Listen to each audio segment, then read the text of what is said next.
Hello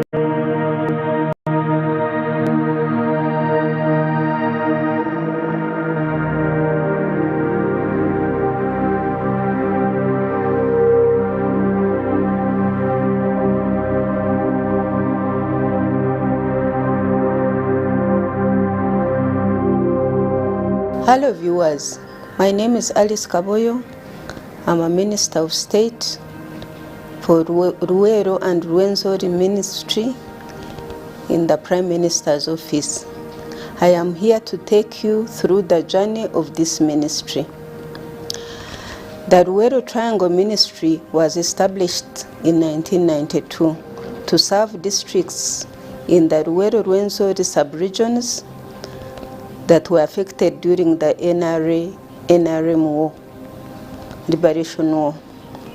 Currently, the ministry serves 42 districts, 12 municipalities, and 3 cities. The ministry provides affirmative action to these districts to add to what the sector ministries cannot do. The NRM government recognized the need to support these areas that are lagging behind or lagged behind and required to catch up with other regions of Uganda that were not affected by the war. When the NRM government came to power in 1986, they started by providing relief items like iron sheets, cement, and other items to the affected sub-regions. After that, it was realized that there was need to offer development assistance to the communities. The ministry has overseen the implementation of various programs to the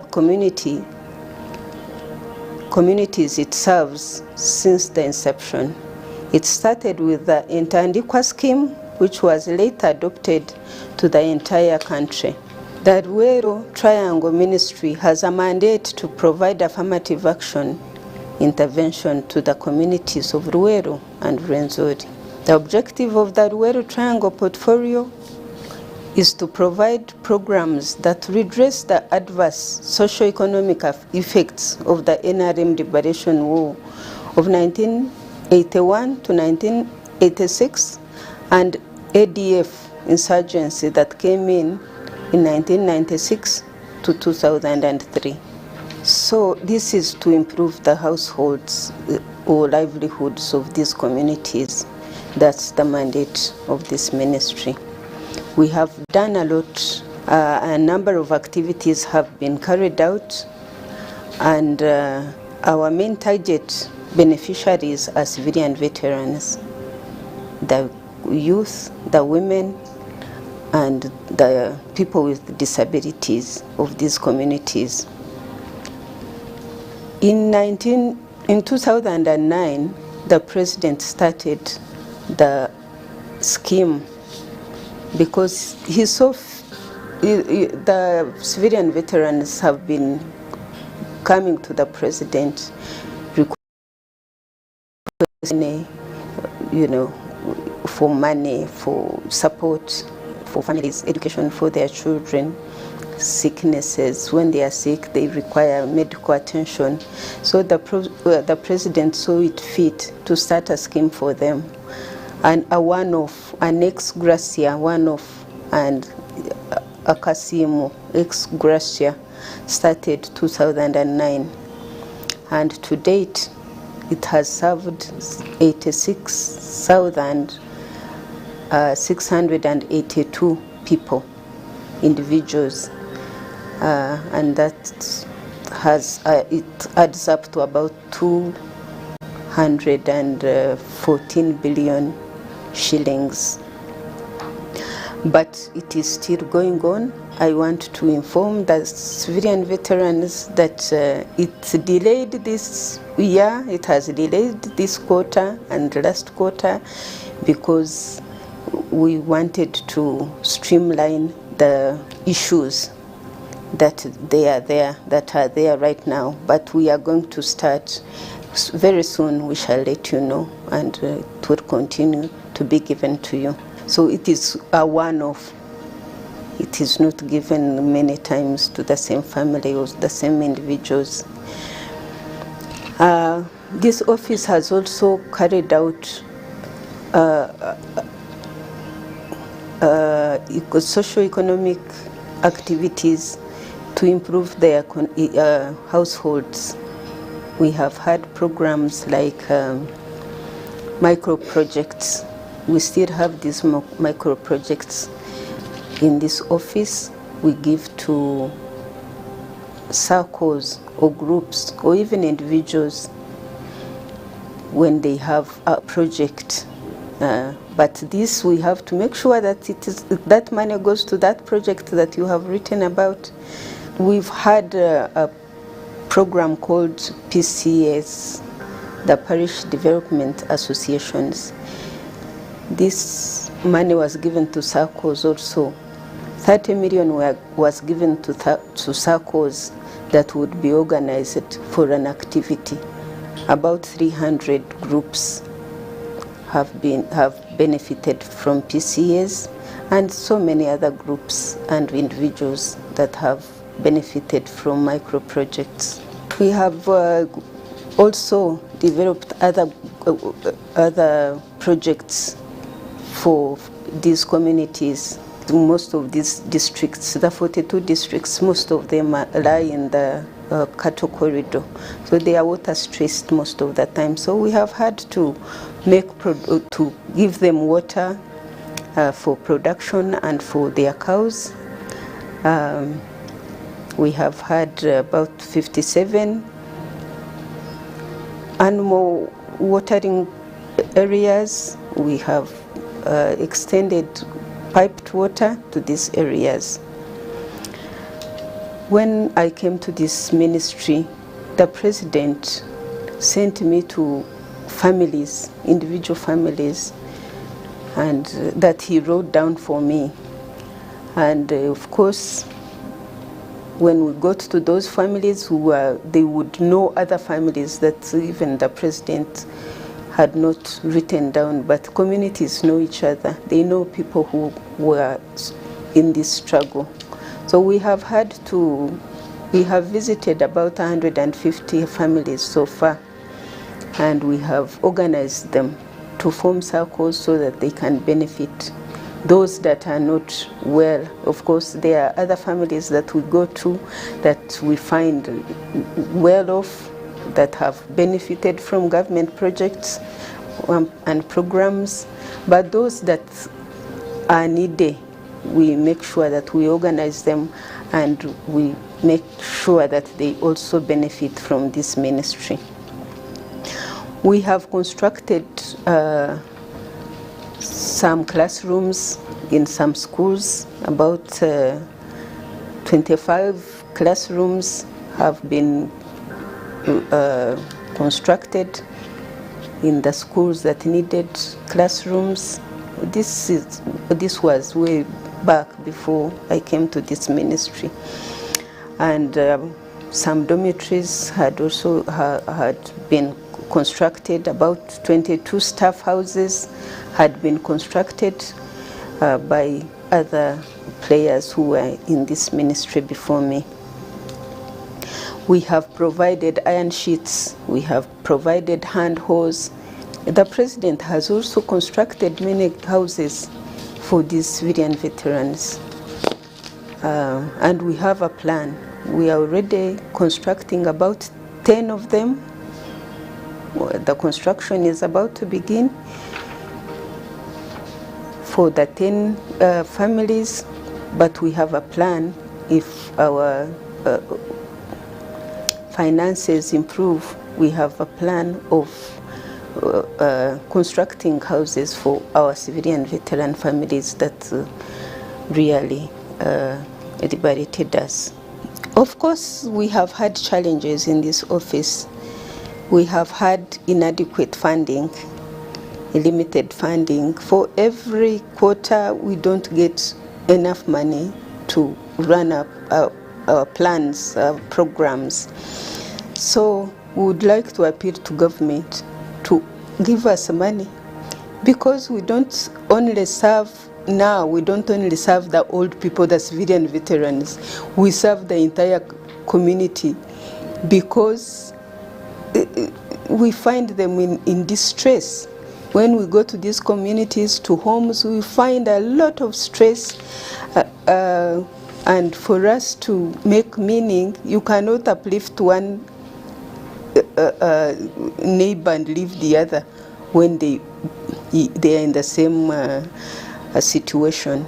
So when we provide water, we need to provide more water, we need to provide more funds for micro projects. These micro projects have done wonders in these communities, because they are not supposed to, money that distresses these families are the money that is supposed to come back. This micro project money is used and they are not distressed that they should bring it back. So, and because we monitor them, this money has helped families. We need to give more, especially the poultry. Poultry has really helped families because it brings money quickly.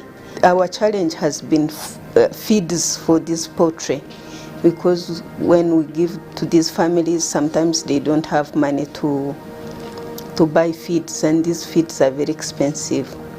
So if we can get our finances improved, we can be able to provide initially, to provide them with chicks and feeds for at least 3 months, and after that they can stand on their own.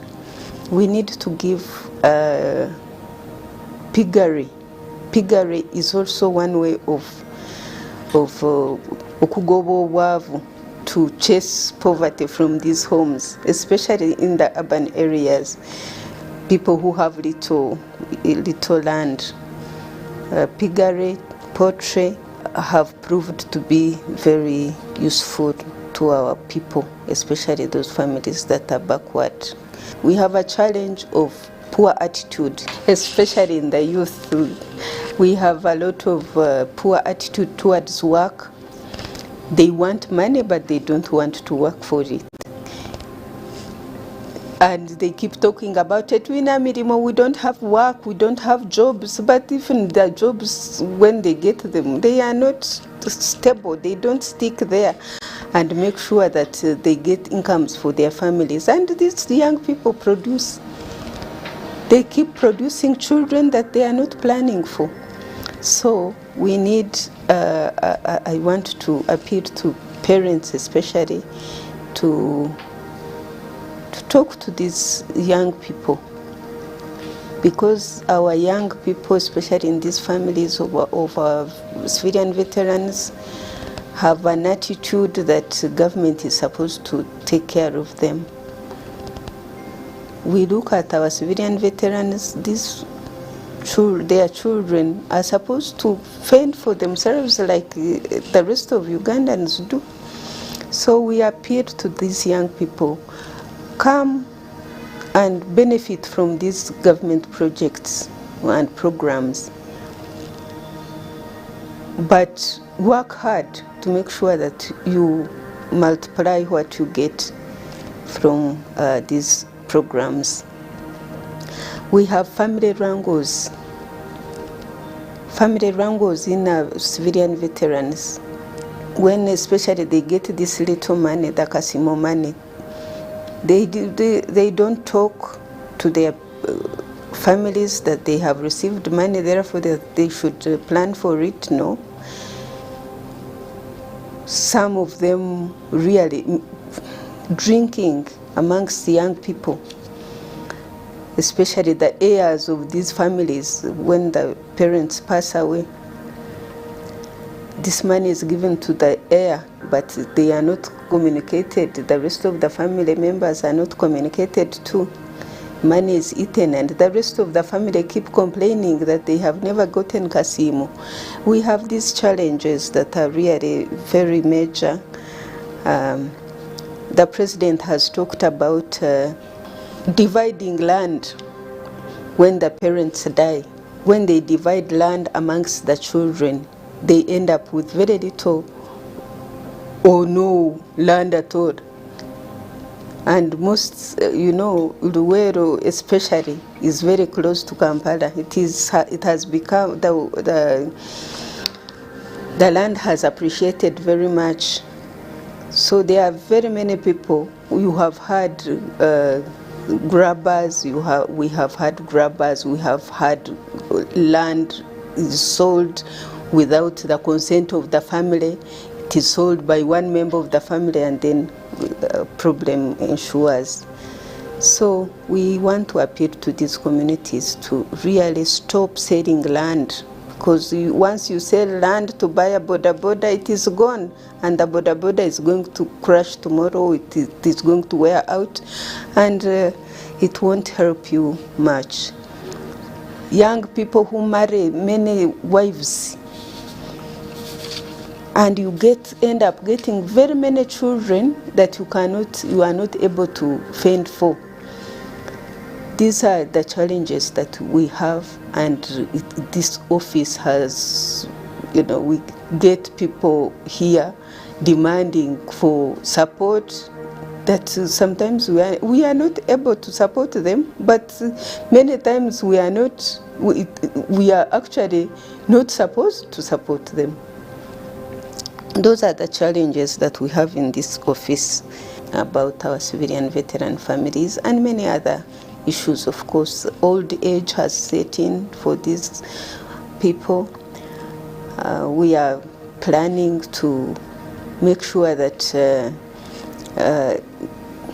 medical attention is given by military hospitals. That one has already been agreed upon by both the Ministry of Defense and ourselves. The President has written to these ministries. We have organized it to make sure that we care for them. When they fall sick, the military hospitals take care of them. But of course, the military hospitals are also challenged by not having enough equipment, because the old age comes with a lot of issues. We have these non-communicable diseases that need a lot of money to care for. There's cancer, the diabetes, and such illnesses. Future plans are as follows. We shall of course keep serving our civilian veterans with Kasimo. Those that have not received will receive, and we keep the programs of welfare programs that I had already talked about, the micro projects, and we hope that the PCAs are going to come back. We want to continue with water for production, because water is an essential, very essential in production, and of course water for drinking for these communities is very, very important. We want to continue with value addition, so we have planned to get welding machines, to get maize mills, hatcheries, silage cutters, to keep supporting our communities that are still backward. And these are some of the machines that can help our communities. We need to continue with the education infrastructure. There are a lot of education, schools in those two regions that were affected by the war. And of course, communities keep coming here wanting these institutions to be rebuilt. So we are planning that if we get more money, we can build more classrooms, renovate the old ones, and make sure that they go back to how they were before, or even better. And also, of course, other institutions were affected by war, like mosques. faith-based institutions. So if we can also give hand, it would be very good. We plan to build a museum in Ruwero. It has been our dream to build a museum in Ruwero, and a sports center, like a stadium, also either in Ruwenzo side or even in Ruwero, for remembrance of this the war that took place for 5 years there, so that the communities can also, you know, have something that they would always look back to and say that they've been benefited because of what the communities suffered. I would like to take this opportunity to congratulate the President, the Prime Minister, the Vice President, the Prime Minister, the entire Cabinet for this day, and Ugandans to have come to the 37th anniversary of NRM. It is really a great pleasure. I find pleasure in congratulating the Uganda and the entire government for the 37th year. For this far we have come. It is great. Ugandans should make sure that we never go back to where we came from. That this peace that is prevailing, that has prevailed for 37 years, should continue, because we are able to compete with countries that have never been through what we went through. Kenya, Tanzania, we are almost at the same page in terms of development, and socially and economically we are almost at the same level. And yet, for us, we had all these years of turmoil, but we thank God that we have reached this far, and we hope for the better. We hope for this development to continue, for our children never to see, and our great-grandchildren never to see any other turmoil in this country. I want to congratulate the country for the 37 years, and I wish you all good health and good continuation of the struggle. I want to thank the President for appointing me to this ministry. I want to thank the Prime Minister for the guidance and the good leadership she had provided while I'm here. I want to thank the whole Cabinet for support. I want to thank the Office of VVC, Civilian Veteran Verification Committee, the office that we work with, that has been able to guide us very well this far, and we wish them good deliberations. I want to thank UBC. I thank you, Hector, and your colleague for this program, for us to be able to shine light on this ministry, this important ministry that has been here for many years. I don't know whether such a program has ever come here, but I thank you that you have been able to come and interview me about this ministry, and to be able to tell the country of what we have been able to achieve, where we are and where we are going. I thank you for God and my country.